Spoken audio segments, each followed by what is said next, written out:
percobaan pengambil alihan ketum PDIP itu kapan sih, Mas?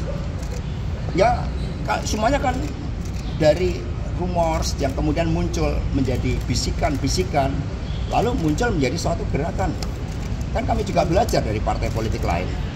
Kedaulatan partai itu dilindungi oleh konstitusi. Kami warga negara yang sah, kami partai yang sah, sehingga pemilu kada pun sekarang sepertinya itu mau digeser hanya untuk kekuasaan itu.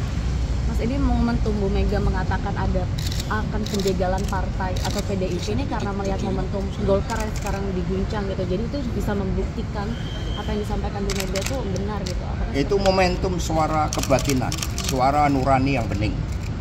Itu momentum ketika kami mempersiapkan pemimpin-pemimpin dari rakyat dan kemudian ada yang mencoba untuk mengganggu. Di antara calon kepala daerah yang diumumkan kemarin, calon wakil kepala daerah itu ada sosok yang mulai berkarir di PD Perjuangan itu sebagai office boy. Kemudian dia belajar manajemen, belajar komputer, mengambil S1, S2, akhirnya terpilih sebagai anggota DPR RI dan sekarang mau running ya sebagai salah satu pimpinan kepala daerah. Ini menunjukkan bahwa PD Perjuangan menempatkan pilkada itu sebagai proses dari arus bawah agar setiap warga bangsa bisa menjadi pemimpin dan tidak boleh ada pihak manapun yang mengganggu hanya karena kepentingan pemilu 2029. Mas, kemarin kan Pak Ahok bilang seharusnya pilkada ini untuk koalisi partainya dibatasi gitu agar tidak rombongan gitu partai yang koalisi. Nah, ini menurut Mas Hasto sendiri senada dengan ya prinsipnya kedaulatan rakyat harus dihormati.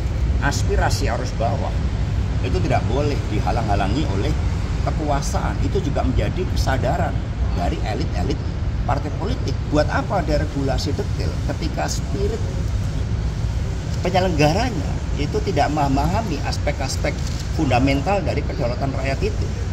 Lalu pemilu secara langsung mencoba untuk diakal-akali dengan pendekatan kekuasaan, dengan intimidasi hukum. Ini yang harus kita hadapi bersama-sama karena ini demokrasi kita, ini masa depan kita, ini kebebasan kita untuk berserikat, berkumpul dan bersuara. Ya, cukup ya. Terima kasih, Mas.